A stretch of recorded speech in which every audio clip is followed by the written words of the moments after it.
Hey everybody, this video is going to go over citing your sources in the text.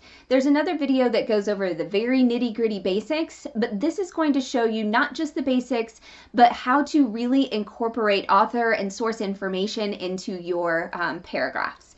So your instructor says that you have to cite your sources. So what does that really mean? All right, so there are two basic MLA requirements, and that is the author and the page number. Now, what if I don't have an author? What if I don't have a page number? Well, that's okay, because if you don't have page numbers, you can use something alternate, like a chapter or a section or a paragraph, and you use abbreviations to note those. If you don't have an author, you might have a corporate author, in which case that corporate author may be leading the works cited entry for that particular source. If you don't have an author and you don't have a corporate author, then the title is going to lead the works cited entry for the source. So the title is what you would need to use in your in-text citation. The goal for MLA is to use whatever comes first in the works cited entry for the source. That is what has to appear in the actual paragraphs of your essay. Now, there are two basic ways to do that. You can put the author and the page number in parentheses before the period at the end of the sentence. So you would take your period and you would move it to after your parenthetical citation. That's what that's called. And you would have the author's last name, space, page number, like Marks, space, 43. That's the first way to do that. Notice again that the period has moved to after the citation. That tells the reader, hey, this citation goes with this previous sentence. The other way to do that is in the text with what we call a signal phrase. Signal phrases are where you open the quote or you open the paraphrased information, and somewhere in there you've used the author's last name or the corporate author or the title if there was no author. Then you would still put the parentheses with the page number at the end if you have page numbers. Now, if you don't have page numbers or chapters or sections or paragraphs, then the period would just go on the inside of that closing quotation mark. MLA does note that the very first time you mention an author in your essay, you need to use their first and last name. After that, you only use last names. Here's an example of where we move the author into the actual sentence.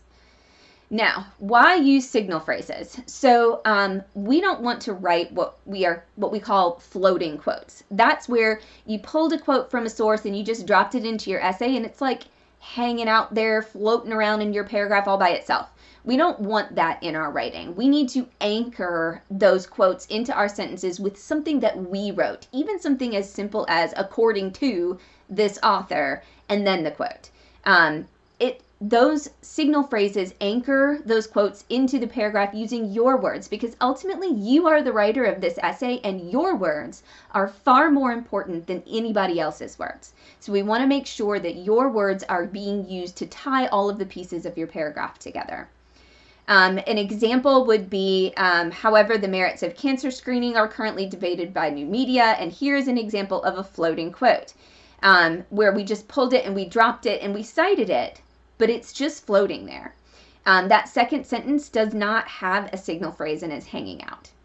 The other thing that you can use signal phrases for is to attribute information to its proper source. You can give the author, you could give the title, you could give the host or publication name. So you're showing your readers how good information that you've collected. You can explain the credibility or reliability of the source material. That helps make you look like a professional writer. You can also use it to give context and relevance of your quoted or paraphrased information, like why is it even here in your essay? So signal phrases can do all of those things.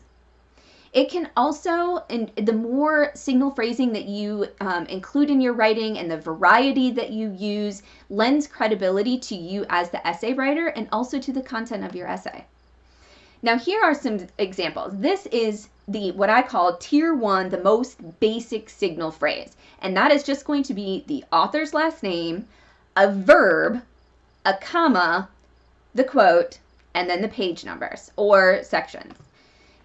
Notice that there is a comma before the quotation opens. So for example, Smith states, comma, then your quote. Notice that the period gets moved from inside the quotation to after the citation. Okay? If you do not have page numbers, that's okay. You might have sections or chapters. If you have those, then you would include those instead of the page numbers. Just put those abbreviations in there to tell the reader what it is, since it's obviously not a page number. And again, we have things like Jones concludes, Doe explains. You can Google signal phrase verbs and you'll get lots of lists, so that you don't have to use says or said or writes or wrote or anything like that. You can vary your signal phrase verbs. If you don't have any page numbers, the period goes inside the closing quotation mark as long as the author's last name is in that signal phrase. If there's not an author and a corporate author is leading the works cited entry for the source, you would use that instead. If you don't have any of those, no author at all, then the title is going to lead the works cited entry. So the title is what you would use here. If you use it in the sentence, it has to use the complete title with quotation marks or italics, however it's written on the works cited page. If you use the word that right before the quote opens, that replaces the comma that you would use there otherwise. So you can use the word that or a comma, but you don't need both. But you got to have one. But that's the most basic, and we all know we don't want to be just basic, right? So let's see how you can step it up a notch. So this is what I call tier 2 signal phrases, and that would include the source title. That would be your actual website article or your book title. You do want to vary these with each quote. Don't use the same thing over and over again. And then make sure that you're using different verbs. Here are some examples. As Smith notes in his article, and you put the title there. Then you would put your quote and your page number. Notice here, though, that when you put the title in this kind of phrasing, as he notes in this article, the comma goes inside that closing quotation mark with the title. And then you have your quote and page number. Here's another example. At the end of the article, that would put the title with the comma, Jones concludes, which is your basic tier 1, and then your quote and your page number. Some other examples, Doe adds in his article, include the title here, that, notice that that replaces the comma, and your quote. In her book titled, and you put book titles, get italics, not quotation marks, Miller acknowledges, notice that nice new verb. Notice too that all the verbs are present tense. MLA always uses present tense, right as if the writing is happening right now. Then your comma and your quote. According to Stevens's article, put the title in there, and then the quote and the page number. This is an example of a variety of different verbs that you can use, but again, just Google verbs for signal phrases and you'll find plenty. But it doesn't have to be the end-all be-all here either. You can add additional information. So this is what I would call the tier 3 signal phrases. So in these, you might include some phrases that describe the author's credibility. Remember, you want to come off as a really credible writer for this essay, so you want to show how you have collected good, credible sources to use in your paper. One of the ways you can do that is by explaining why this author should be considered credible and reliable for use in this essay. So that you can include in your signal phrases. You could also include container titles if those things might be relevant. For example, like a journal name. If this was an article that was published in a really well-known peer-reviewed journal, throwing that journal title in there might be good. Just remember that article titles get quotation marks, but journal titles get italics. Okay? Here are some examples. In her article, Honeybee Pathology, Current Threats to Honeybees in Beekeeping, article titles get quotation marks, from the European Journal of Applied Microbiology and Biotechnology. Now that is a journal title, and journal titles get italics. I'm so going to butcher this poor person's name. Elke Genersch. I'm so sorry. Comma. Now we're going to put a describing phrase to explain why is this author worthy of being quoted in my particular essay. So we're going to have a describing phrase that tells who she is and to show why she's credible. So comma, a microbiologist with this university in Berlin. And then another comma. So notice that those describing phrases are set off on both sides by commas. That shows that it's a describing phrase that you could technically take out of the sentence and the sentence would still be complete. So that's my describing phrase. It shows who she is. And then I use my verb, explains, and then a comma, and then I have my quote.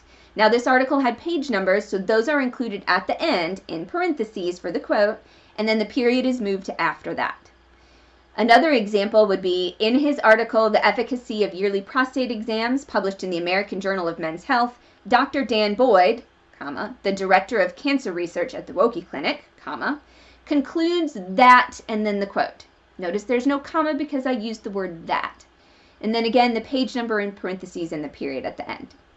But, wait, there's more things that you can add in here to make it even better.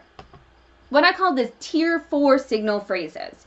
This would include the context or purpose or relevance of the information that you're actually including.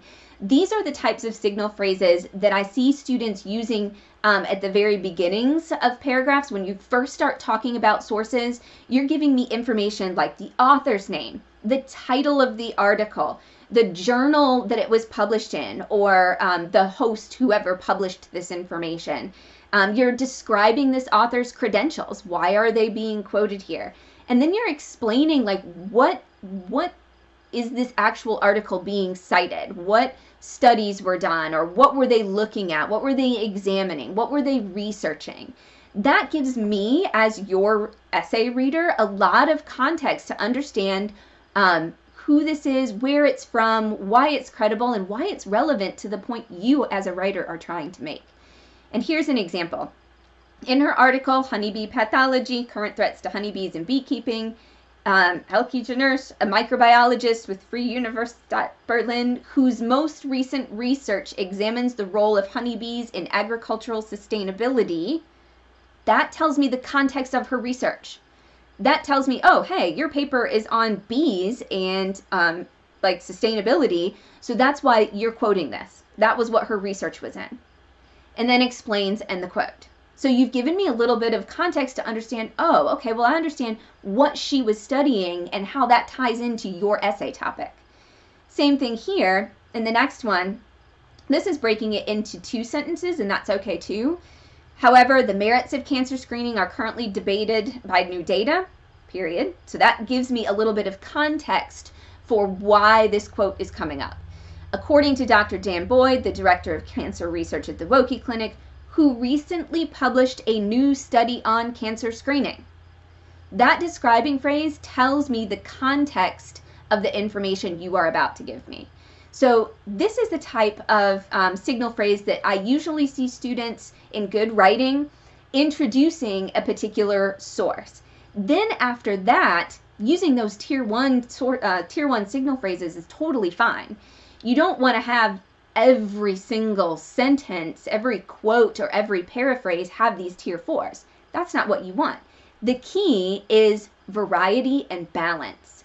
If you're doing a great job introducing your quote at the very beginning, from then on, you can use those tier 1 signal phrases, and that's fine because I already have all my information. You've already done your job as a good writer. So remember, it's all about balance. Now, bare necessities for MLA in-text citations.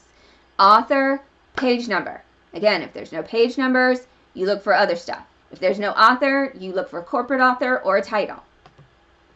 The other things that you can sprinkle in for good measure to make your writing even better are things like the source title, varying your signal phrases, varying your verbs, including information about the author's credibility or the source container, who published that information, and then adding in there about the purpose, context, or relevance of the information. So I hope this helps you as you begin building your body paragraphs to have really strong writing that shows that you are a good researcher yourself. I hope this helps, and good luck on your assignment. Have a great day.